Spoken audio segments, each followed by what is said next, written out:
Dear students, higher mathematics के इस video lecture series में आप सभी का स्वागत है।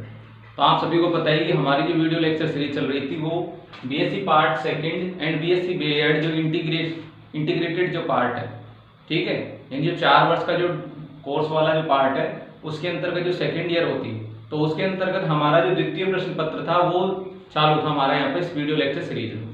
तो यहाँ पर हम इसकी 2 यूनिट लगभग पूरी कंप्लीट कर चुके हैं। उसके बाद ये तीसरी यूनिट थी और तीसरी यूनिट का ये तीसरा लेक्चर है यहाँ पर। इससे पहले हम 2 लेक्चर पहले रिलीज कर चुके हैं यहाँ पर, तो उसके बाद ये तीसरा लेक्चर है यहाँ पर।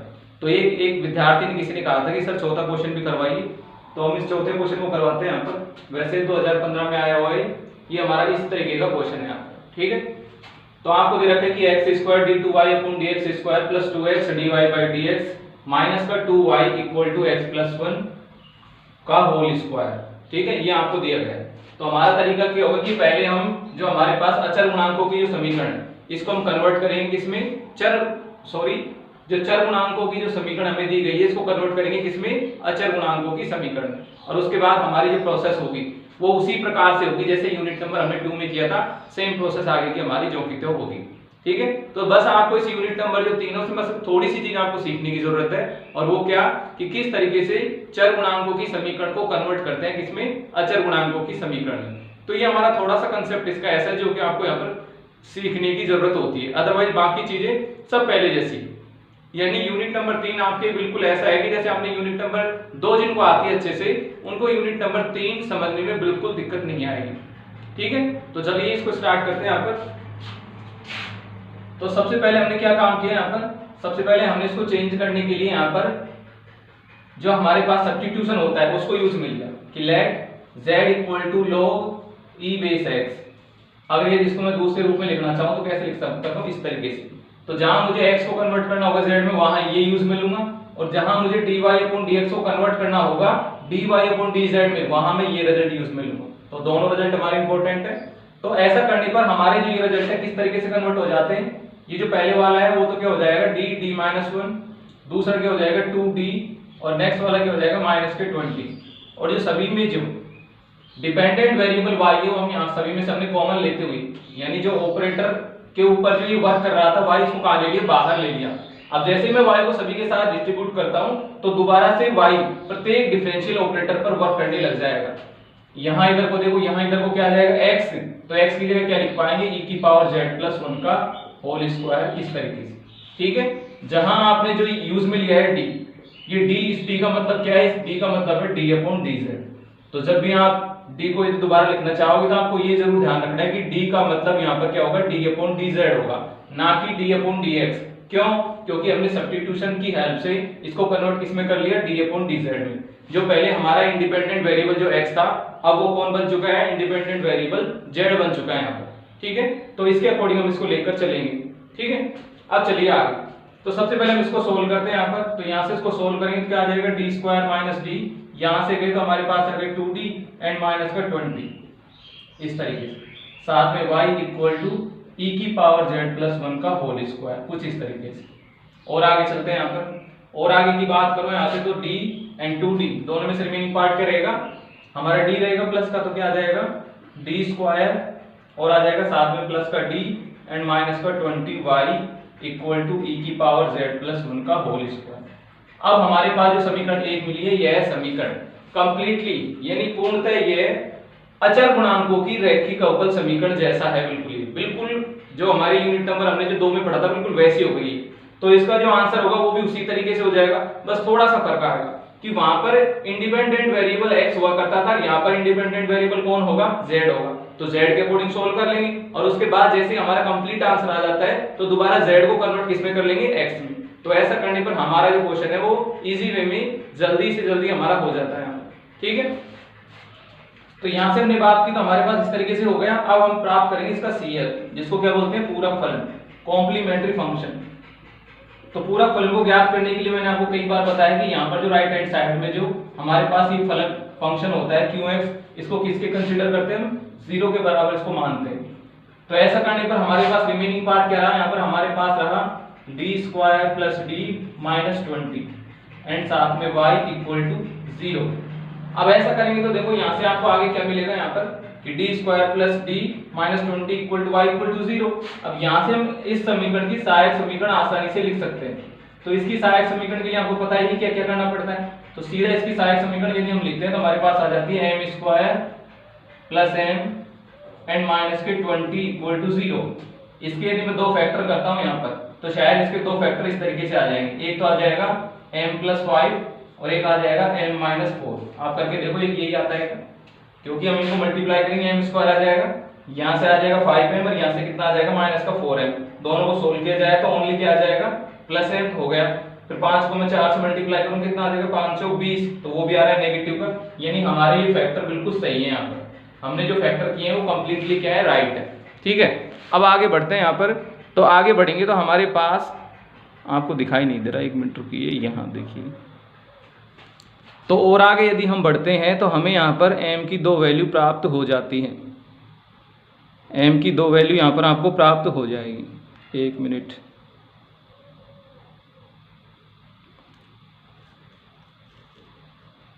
तो m के दो मान प्राप्त करने के बाद हमने दोनों मानों से क्या प्राप्त कर ली CF।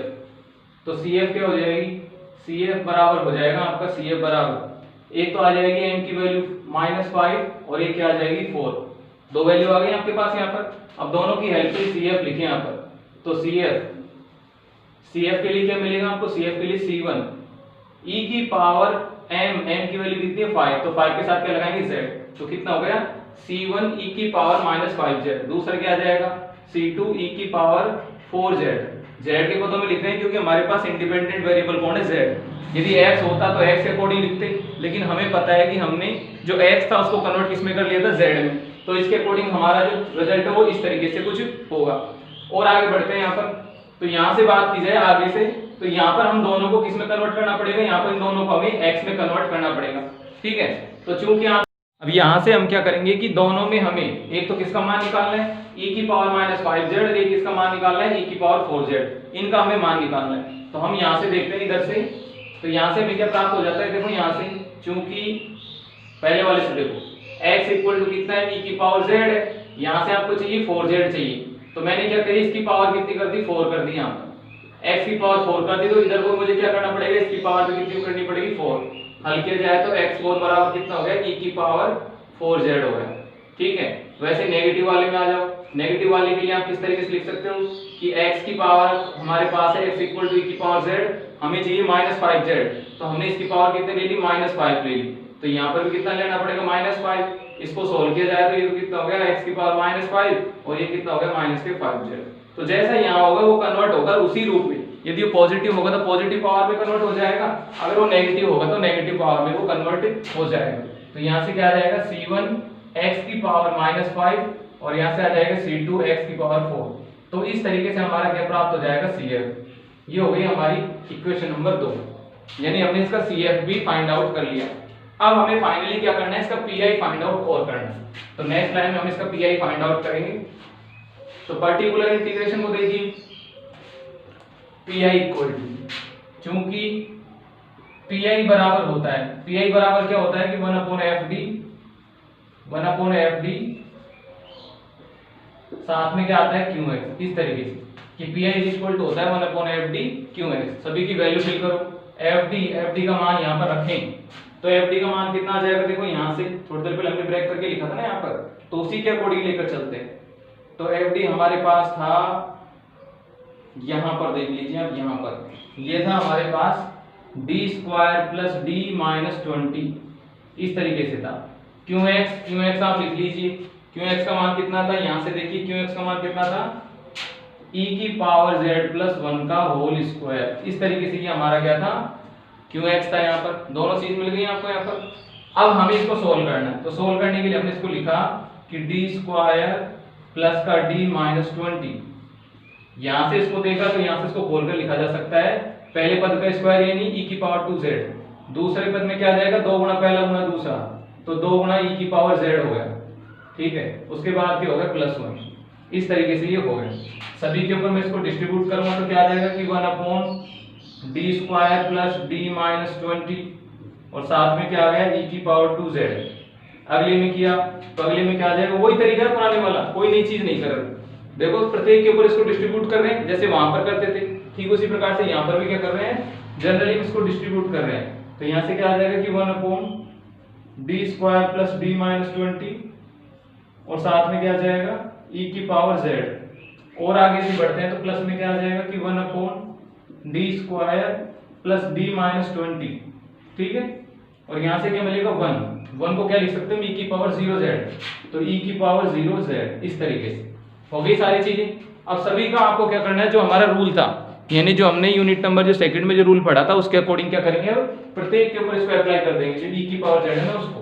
तो पहले से देखा जाए तो z का जो मल्टीप्लायर है यहाँ पर कौन है 2, इसका जो है ना, तो उसको कहाँ रखेंगे d के स्थान पर। अगर d के स्थान पर रखने पर यदि 0 हो जाता है तो उस कंडीशन में उसका जो सेकंड पार्ट है वो यूज में लेंगे, अदरवाइज वो ही हमारा क्या हो जाएगा, आंसर हो जाएगा। तो सब जगह ये प्रोसेस हम यहाँ पर दोहराएंगे। तो पहले वाले में देखो d के स्थान पर क्या रखना है आपको 2, तो 2 रखेंगे कितना आ जाएगा 4। तो पहले में क्या आ जाएगा 1/4 प्लस 2 एंड माइनस का 20, नहीं हो रहा 0, तो यही क्या हो जाएगा इसका आंसर, यानी क्या आ जाएगा e की पावर 2z। और आगे देख तो उससे अगले में कितना हो जाएगा 2 तो पहले से ही था, यहां से देखा जाए यहां से कितना आ रहा है 1 प्लस 1 माइनस का 20, ये भी हो गया। ये क्या आ जाएगा e की पावर z हो जाएगा। इस वाले को देखो तीसरे में क्या आ जाएगा 0 0 एंड माइनस का, तो कितना आ जाएगा माइनस का 1/20, तो ये हमारे पास तीसरे से रहेगा। और जो ये वाला है क्योंकि 0 रख रहे हैं ना, d के स्थान पर क्या रख रहे हैं 0, तो जब d के स्थान पर 0 रखते हैं तो हमारी वैल्यू कितनी आ जाएगी सिर्फ यहाँ पर 20, क्योंकि बाकी ये दोनों क्या हो रहे हैं 0 हो रहे हैं। और ये जो था e की पावर 0z लिखो चाहे आप इसको 1 में लिखो, क्योंकि पहले ही 1 में ही तो था। हमने इसको e की पावर z वाला रूप बनाने के लिए क्या लिखा कि e की पावर 0z लिखा, ताकि उसका जो रियल वैल्यू है वो वास्तव में कितनी थी 1 और बाद में भी कितनी रहेगी 1। तो ऐसा करने पर हमारे पास ये क्वेश्चन कुछ इस तरीके से हो जाता है। अब इसको थोड़ा और सोल्व करते हैं और सोल्व करके हम इसको वास्तविक रूप में लेकर आते हैं।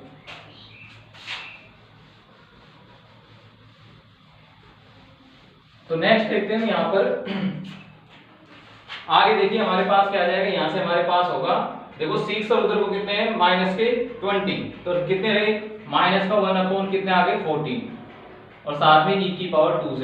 पहला तो ये हो गया, ठीक है। आगे वहां से आगे ये उससे आगे ये हमारा क्वेश्चन था, तो वहां से आगे कितना आ गया माइनस का 1/14 हो गया पहला। तो उससे आगे चलते हैं तो कितना आ गया 2, वहां से देखा 1 and 1 2 और ये कितना आ जाएगा माइनस के 18, ये आ गया माइनस का 18 e की पावर z आ गया। और आगे बढ़ते हैं यहाँ पर तो वहां कितना आता है माइनस का 1/20 इस तरीके से। और थोड़ा सोल्व कर लो इसको, सोल्व किया तो यहाँ से देखो 9 टाइम्स आ रहा है ये कंप्लीटली। सभी में से मैं यदि नेगेटिव कॉमन ले लेता हूँ तो मुझे क्या मिलेगा नेगेटिव यहाँ पर, ठीक है। और यहाँ से क्या आ जाएगा 1/14 e की पावर 2z, यहाँ से आ जाएगा 1/9 e की पावर z और 1/20 इस तरीके से, ठीक है। तो ये हमारा क्या हो गया पीआई हो गया, हमें पीआई भी प्राप्त हो गया, सीएफ भी प्राप्त हो गया। अब दोनों को हम कहाँ नोट कर देंगे, हमारा जो आंसर होता है वहां।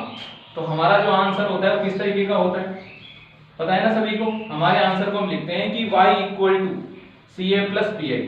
लेकिन उससे पहले आप ये देखो कि जो आपने आंसर लिखा है क्या वो पूरा का पूरा आपका x में है क्या, क्योंकि हमें तो आंसर किस में चाहिए थे x में चाहिए थे। तो क्यों ना इन दोनों को भी परिवर्तित किया जाए यहाँ पर, तो इन दोनों को भी हम क्या करेंगे यहाँ पर चेंज करेंगे यहाँ पर, ठीक है। तो यहाँ से क्या आ जाएगा माइनस का 1/14, ये किस में कन्वर्ट हो जाएगा, क्योंकि थोड़ी देर पहले हमने सीखा था कि e की पावर यदि 2z है तो इसका मतलब वहां पर वो किस में कन्वर्ट हो जाता है x² में, बताया था ना आपको। क्योंकि हमारे पास क्या था, हमारे पास था x = e की पावर z था, इसकी पावर यदि मैं 2 करता हूं और उसकी पावर भी 2 करता हूं तो वो किस में कन्वर्ट हो जाता है e की पावर 2z में। तो उसके अकॉर्डिंग यहाँ पर कितना मिल जाएगा x²। अगले में कितना है 1z है तो कितना आ जाएगा ओनली x आ जाएगा, और उससे अगले में कुछ नहीं है तो कितना आ जाएगा 1/20। तो हमारा आंसर कुछ इस तरीके से होगा x के पदों में। ये आ जाएगा आपका रिजल्ट नंबर 3, ठीक है। तो फाइनली सॉल्यूशन ऑफ इक्वेशन, तो इक्वेशन का सॉल्यूशन क्या हो जाएगा कि y = CF + PI। तो दोनों को यदि ऐड करके मैं यदि यहां लिखता हूं, दोनों को यदि ऐड करके मैं यहां लिखता हूं तो मुझे क्या मिलेगा, यहाँ पर हमारा आ जाएगा यहाँ पर y = CF। CF का मान हमारा क्या आया था, CF का मान आया था C1 x की पावर -5, C2 x की पावर 4 और PI की वैल्यू यहां से नोट कर लेंगे 1/14। पहला पद क्या आएगा पहला पद आ जाएगा आपका, सॉरी नेगेटिव यहाँ पर है, फिर अंदर से सारे टर्म्स स्टार्ट है। तो पहला आ जाएगा 1/40 एक्स स्क्वायर सबसे पहले, उसके बाद गए तो यहाँ आ जाएगा 1/9 एंड एक्स, और लास्ट में कितना आ जाएगा, पॉजिटिव पॉजिटिव है ना, ये कितना मिल जाएगा आपको 1/20। तो इस तरीके से हमारे उस समीकरण का क्या प्राप्त हो जाएगा, आंसर प्राप्त हो जाएगा। तो और भी यदि आपके पास कोई सवाल हो तो उनको आप इस तरीके से सोल्व कर सकते हैं, बड़ा इजी है। जिनको यूनिट नंबर 2 आती होगी उनको इसको समझने में बिल्कुल दिक्कत नहीं आएगी, क्योंकि इसमें कुछ है ही नहीं समझने के लिए। जो सारा मैटर था वो यूनिट नंबर 2 का था। यहाँ तो बस इतना सा था कि किस तरीके से चर गुणांकों की समीकरण को अचर गुणांकों की समीकरण में परिवर्तित करते हैं। यहाँ हमारा एक्सरसाइज में सिर्फ इतना सा काम था कि किस तरीके से चर गुणांकों की समीकरण को अचर गुणांकों की समीकरण में परिवर्तित किया जाता है। ठीक है, तो आई होप आपको ये जो हमने मैं क्वेश्चन कराया ये समझ में आया होगा। ठीक है, और भी यदि आपको इस प्रकार के प्रश्नों में यदि आपको कोई प्रॉब्लम्स आती तो आप मुझे कमेंट्स बॉक्स में इस चीज़ को बता सकते हो, ताकि मैं जब नेक्स्ट वीडियो बनाऊंगा तो पहले उस चीज़ को क्लियर करूंगा वहाँ पर। ठीक है, ठीक है ना, एक बार आप इसको नोट कर लीजिए, 2 मिनट उतारने के लिए।